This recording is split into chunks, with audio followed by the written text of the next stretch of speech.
qisməti bu baxdı, sənə sarı gələnmirəm nə vaxtı, kəsilibdir yenə gönüm, akalva.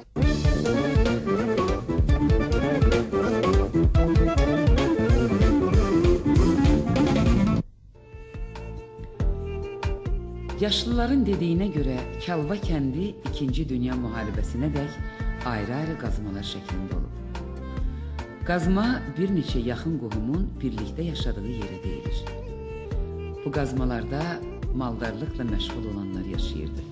Hətta danışırlar ki, kəndin küçələri hamısı döşəməymiş, cəmaat başmaqla gəzirmiş.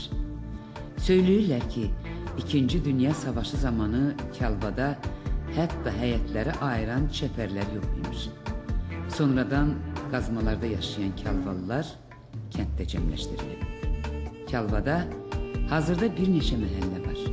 Sarıbağça, Qulubağı, Balabağ, Baxçalı, Aşağı məhəllə, Qələmlik, Yuxarı məhəllə, Mahmud bağı, Mərkəzi məhəllə, Cırrıq və başqaları.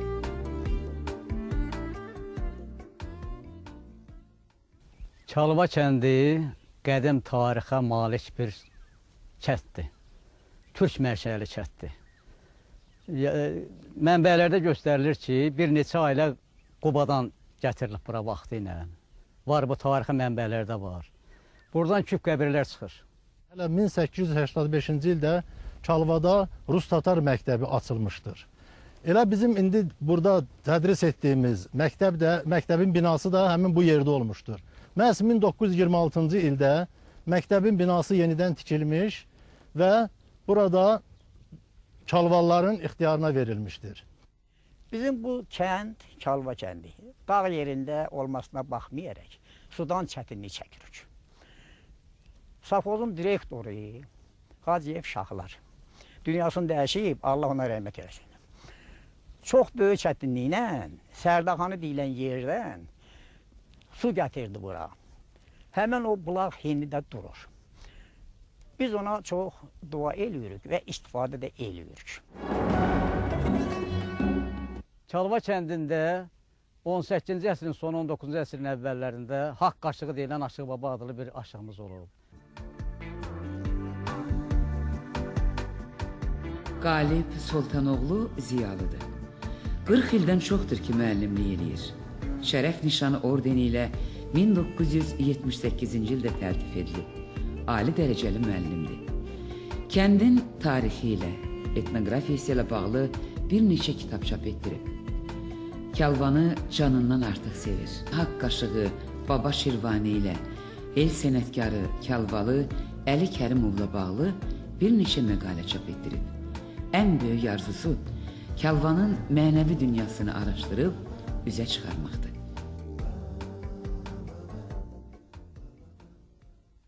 Onun can ilə cəsədin bəhsi, allegorik poeması hazırda 20 cildlik Azərbaycan demək ki, ədəbiyyatı ensiklopediyasına daxil olub.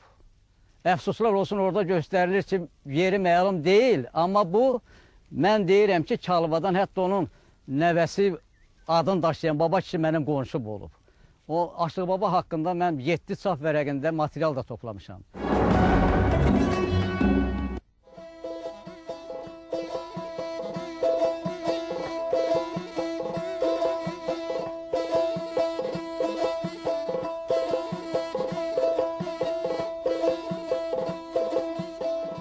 Səhər bağa girdim, səhər bağa girdim. Nə bağ bildi, nə də bağban, nə bağ bildi, nə də bağban, nə bağ bildi, nə də bağban.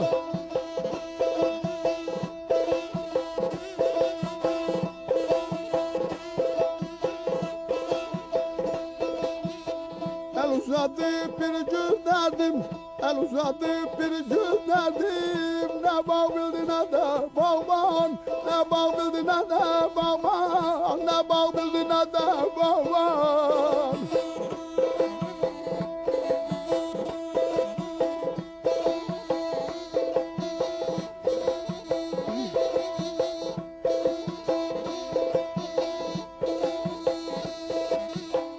Mağıl beləsindən açdım, mağıl beləsindən açdım. Süsən sübü sümbülə dolaşdım, Süsən sümbülə dolaşdım, Süsən sümbülə dolaşdım. Oynadım, güldüm, danışdım, oynadım, güldüm, danışdım. Nə bağ bildi, nə də bağban, nə bağ bildi, nə də bağban, nə bağ bildi, nə də bağban.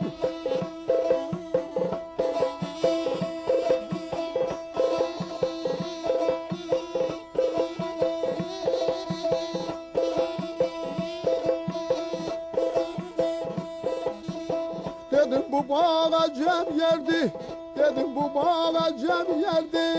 Çiçekleri təzə tərdi, çiçekleri təzə tərdi.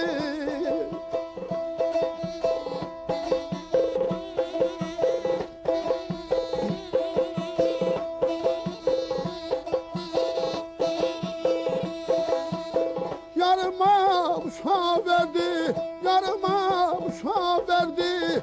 Ne bağ bildi, ne de bağban, ne bağ bildi, ne de bağban, ne bağ bildi, ne de bağban, ne bağ bildi, ne de bağban.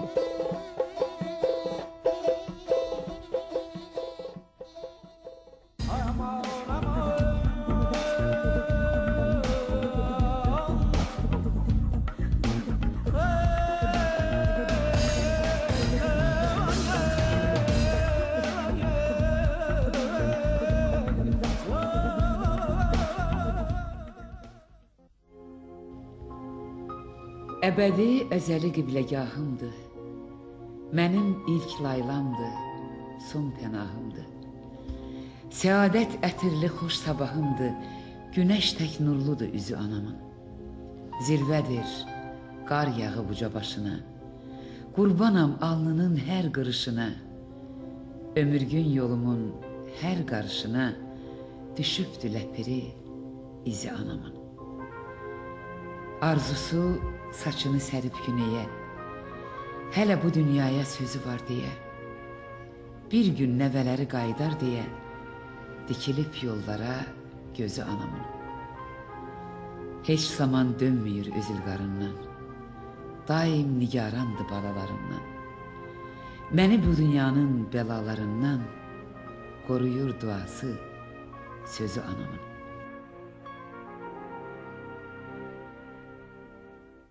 O vaxtın toylarda məsəl üçün bir atla oğlan məsəl üçün düşürdü, 50 qapıları gəzirdi ki, səni toya çağırır filan kəs. Hə, sabahla məsəl üçün orada xələt, pul götürürdü, gətirirdi, salırdı toya, yeyirdi, içirdi, salırdı toya. Oynayırdı, gülürdü, axşamüstü çıxıb gedirdi.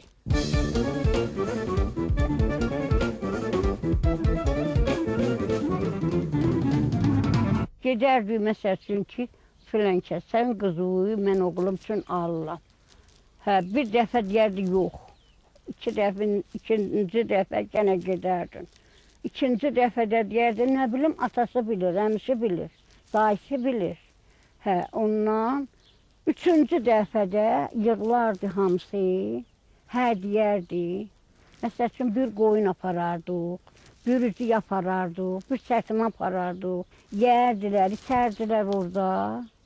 Ondan sonra Allah mübarək eləsin, gəlinin barmağına üzüyü taxardıq, sırqa taxardıq. Ondan Allah mübarək eləsin, çıxıb gələrdik. Hər dəfə yolum bu kəndə düşəndə kövrəlirəm. Həzin uşaqlıq çağlarım, dəcəlliklərim, şıltaqlıqlarım, bu evdə, bu ocaqda keçən yaxşı, pis günlərim və bir də şagirdlik illərim, məktəb illərim. Bir gün qardaşım üçün elçi getməyimiz, ona qız bəyənməyimiz, bizim kəndin çox gözəl adətlər, ənənələri var. Bu adət, ənənələr tarixsən, zaman-zaman özünü qoruyub, saxlayıb və toy axşamları, xınayaxtı axşamları. Aşıq Baba haqqında mən 7 çap vərəqində material da toplamışam. Bununla əlaqədar musiqi sahəsində Əli Zülfiqaroğlu Kərimov heç bir savadı olmayıb, musiqi savadı. Amma Allah vergisi olub, 60-dan artıq özü musiqi yaradıb. Bugün el arasında heyvagülü havası, Əli Kərimin adı ilə ki, necə ona mahnılar da bəstələnib, hamı sevə-sevə oynayır. Koroğlu nağarası, Heyvagülü, Alçagülü, Qəhrəmanı, Əfruzə çoxdur. 60-dən çox belə havalar yaradıb. 1938-ci ildə Səid Rüstəmovla, rəhmətli ilə, Üzeyir Hacıbəyovla, o vaxtın o müqtədir sənətkarları ilə, musiqiçiləri ilə 38-ci ildə Moskvada Azərbaycan dekadasının fəal iştirakçısı olub. Dəfələrlə o, Aşıq Bilal'la, Aşıq Şamil'lə, hərəsi ilə 30 il sənətə gedib. Mənim özüm bunun haqqında tədqiqat yazmışam. Gördüyünüz kimi artıq məktəbimizin binası qeyd elədiyim kimi 1926-cı ildə tikilən binadır. Bu bina artıq burada şagirdlərin təhsil almasına tam yararsızdır. Sevindirici haldır ki, 2009-cu ildə Çalva kəndində 320 yerlik məktəb binası tikiləcəkdir.